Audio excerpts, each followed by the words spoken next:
The Su-17M4 flies in War Thunder's Soviet air tree. Let's check it out.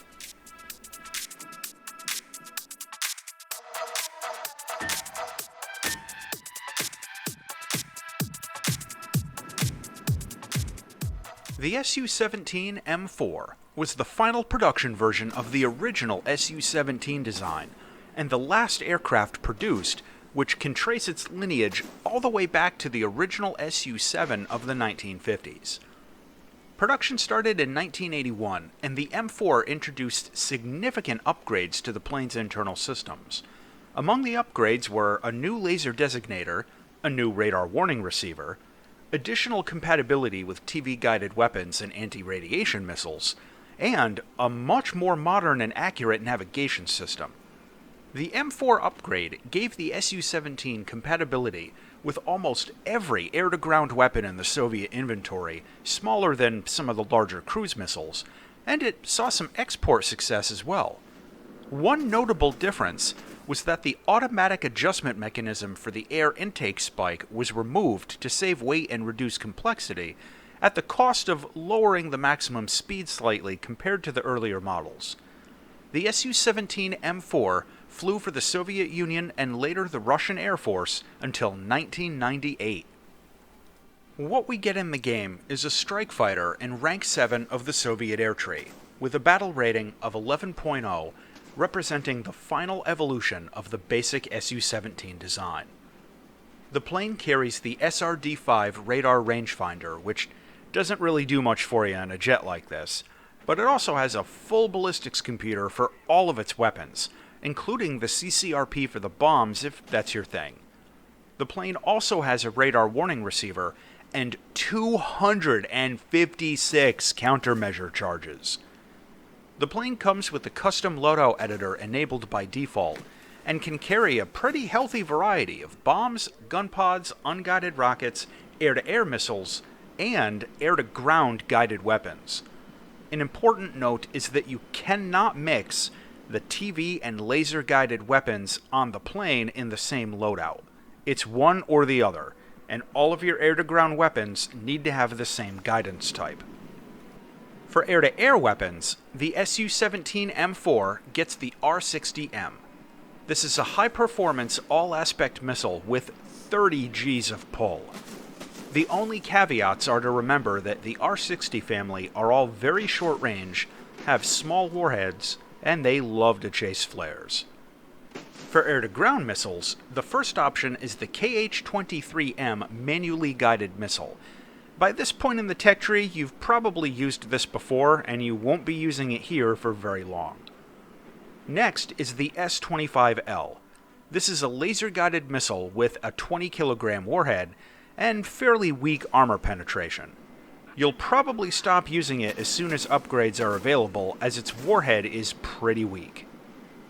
The KH-25ML ends up being the go-to laser-guided missile for a lot of pilots, and you can carry up to 4 of them.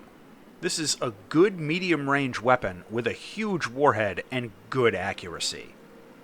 Lastly, you get both versions of the KH-29 missile, the laser-guided and TV-guided variants. These are enormous weapons with good tracking and huge warheads. The 29L ends up being your top shot during night battles and allows you to change targets after launching, but the 29T can be easier to snap with the auto tracker, and it really comes down to a personal preference. The flight performance of the Su-17M4 is almost identical to earlier models. It has good engine power, a moderate level of agility if you unsweep the wings and aren't carrying bombs, as well as a very effective air brake. The absolute top-end speed is slightly lower, but in practice, the small difference won't even matter. Its flight envelope is entirely different with the wings swept versus unswept, but overall, no huge performance caveats compared to the earlier Su-17 series jets. Flying the M4 into air battles can be a lot of fun, and I have to admit this is one of my favorite strike jets. You can take enough bombs to finish a strategic base in one pass, and 6 all-aspect air-to-air missiles in the same loadout. What's not to love? Its performance at low level isn't quite up to the agility of dedicated dogfighters like the F-5E, but it's still competitive enough not to embarrass itself, and it shouldn't be underestimated. If you fly this well, you'll get some kills with it. As you might expect, flying close air support is basically this plane's native habitat.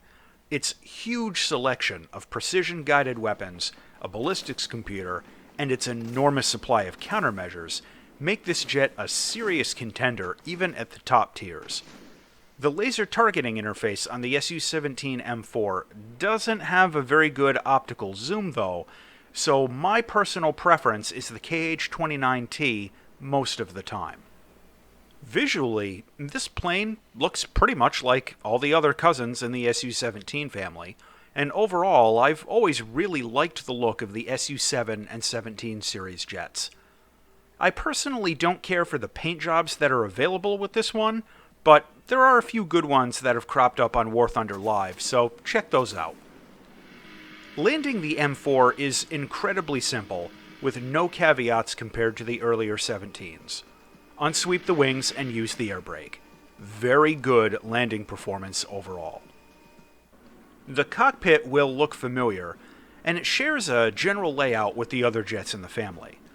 The TV display can be helpful, and overall it remains an okay cockpit, even if the bracing can be a little obtrusive in dogfights, and the radar warning receiver in the cockpit still doesn't work. To close out on the Su-17M4.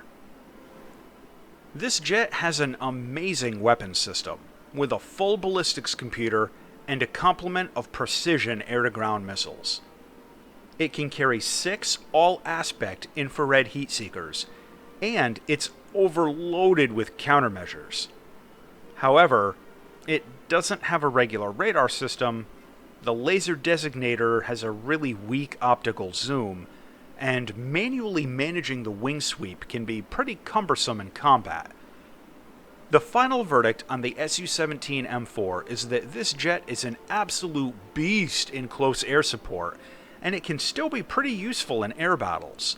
If you focused on grinding this side of the Soviet tech tree, you might find this to be a pretty effective jet to grind out the fighter lines, and you can credibly perform multi-role missions in basically every game mode.